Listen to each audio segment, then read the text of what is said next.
మన ప్రభువును రక్షకుడైన యేసుక్రీస్తు నామములో మీ అందరికీ శుభాలు దైవాశీస్సులు. ప్రభువునందు ప్రియులారా, ఈ వీడియో కడపలో పరిచర్య చేసినటువంటి జాన్ పాల్ అనేటటువంటి ఒక వ్యసనపరుడికి మాత్రమే ఈ కౌంటర్, ఈ వీడియో కూడా. గత 2 రోజుల నుంచి తండ్రి సన్నిధి మినిస్ట్రీస్ మీద ఎంతగానో మరి విషయం వెళ్ళగక్కుతూ ఉన్నాడు. ఇప్పుడే జస్ట్ ఒక 5 నిమిషాల క్రితం ఒక వీడియో చూశాను. అదేంటంటే, షాలేం రాజు నువ్వు ఇకనైనా రాజకీయం మానేసి ప్రార్థించి అని చెప్పేసి ఆయన ఫోటో పెట్టి, ఆయన థంబ్‌నెయిల్ పెట్టి ఇప్పటికి అరగంట అవుతుంది అది అప్లోడ్ అయ్యి, అందులో ఆయన తాను ఈ కడపలో ఉన్నటువంటి ఈ జానపలైన కప్ప, ఈ తోడేలు స్వభావం కలిగినటువంటి ఈ వ్యక్తి తాను పరిచర్య ప్రారంభంలో జరిగినటువంటి అనుభవాలు చెప్పుకుంటూ, నీళ్ళ కొరత అందరికీ ఉంటుంది, నేను ఇలా చేశాను, చివరికి నీళ్ళు వచ్చినాయని ఏదో తన అనుభవాలు తను చెప్పుకుంటూ, ఇక మరలా షాలేం రాజు గారిని ఎట్లా పడితే అట్లా మాట్లాడడం జరుగుతూ ఉంది. నేను ఒకటే చెబుతున్నా, ఈ వ్యక్తికి నేను ఒకటే చెబుతున్నా, నువ్వు ఎక్కడైనా సేవకుల్ని దుయ్యబట్టడం ఆపేసి, నీ మాట నీకే చెబుతున్నా, నువ్వు కూడా ప్రార్థించి ఆ ద్వేషం ఆపుకో, అహంకారాన్ని ఆపుకో, వ్యసనాన్ని ఆపుకో, నువ్వు కూడా ప్రార్థించి. నువ్వు ఆయనకి అంత చెప్పే అంత మాత్రపడివి కాదు. నీ మీద మాట్లాడాలంటే గంటల తరబడి వీడియోనే చేయొచ్చు, అంత అవసరంలా నీకు.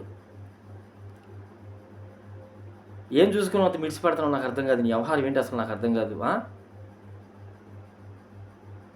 ఆయన రాజకీయం జోలికి వెళ్ళడో అసలు దాని ప్రస్తావన ఆయనకి తెలియదు.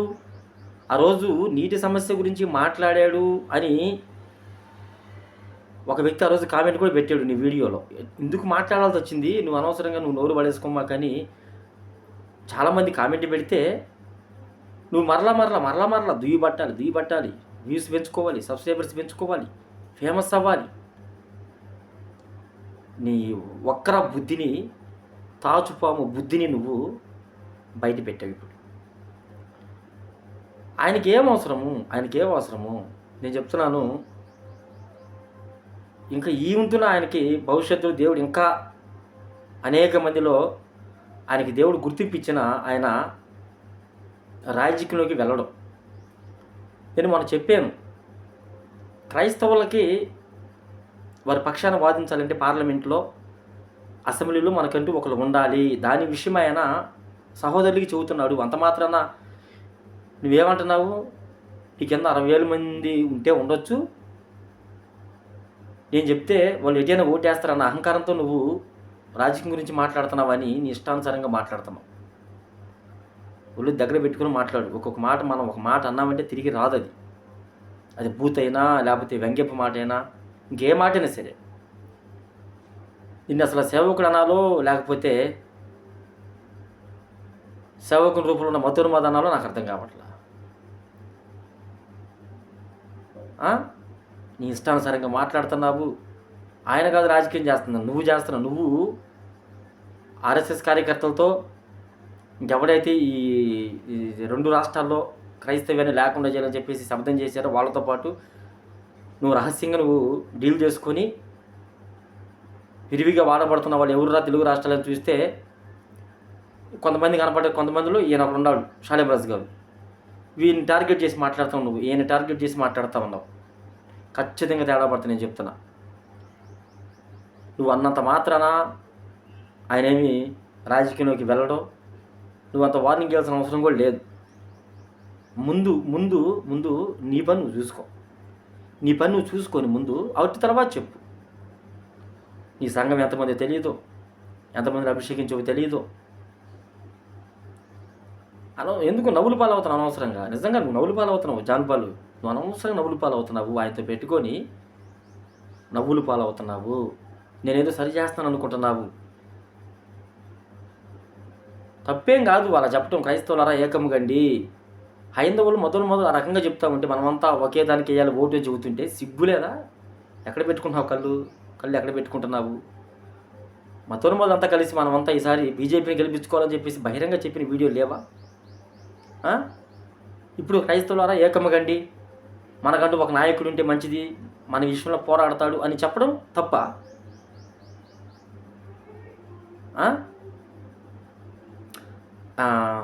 చాలా కోపం వస్తుంది, కానీ నువ్వు అనే మాటలకి చాలా కంట్రోల్ చేసుకుంటాం మేము. గజ్జి కుక్క నువ్వే, కప్ప, కడప కప్ప. చాలా వస్తున్నాయి కానీ మాటలు, ఆ మాటలు మేము అనలేం. ఎందుకంటే ఏం చేస్తావు, ముసుగు పెట్టావుగా, క్రైస్తవుని ముసుగు పెట్టావుగా, అది అడ్డం వస్తుంది మాకు. ఇకనైనా దూషించడం మానుకో, వ్యసన పడడం మానుకో, చేతనైతే ప్రార్థన చేయి,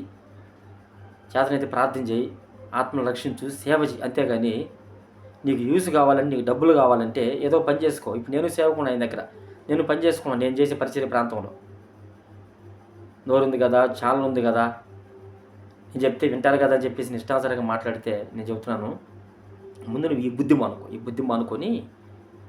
మానుకొని నీ వ్యవహారం నువ్వు చూసుకో. నీ ఇష్టానుసారంగా మాట్లాడుతూ ఉంటే ఏదో ఒకరోజు ఖచ్చితంగా దెబ్బతింటావు. ఆయనే మరడు, నువ్వే దెబ్బతింటావు దేవుని చేతిలో. కాబట్టి ప్రభునందు ప్రియులారా, ఇలాంటి వ్యక్తిని మీరు ఊరికనే వదలొద్దు. నేను మనం చెప్పాను, ప్రార్థన చేయండి, దేవుడే చూసుకుంటాడు.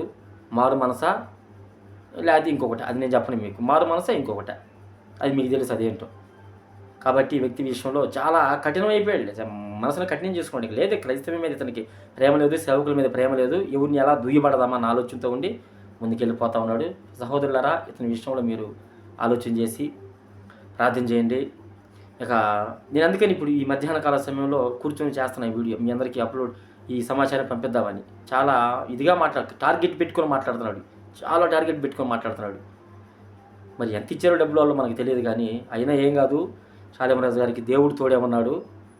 దేవుడు తోడే అన్నంత వరకు ఏ గజ్జి కుక్క, ఏ మెంటల్ కుక్క ఎమ్మడబడ్డది ఏం కాదు.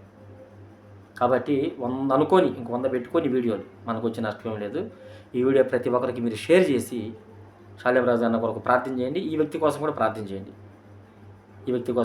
చేసి మీరు ఇక అనేక మంది మరి ఇలాంటి వార్తలను మీరు తిప్పికొట్టాలని మీ అందరికీ ప్రేమపూర్వకంగా తెలియజేస్తూ నేను ఈ వీడియో ముగిస్తూ ఉన్నా. మీ అందరికీ ప్రేమపూర్వక వందనాలు.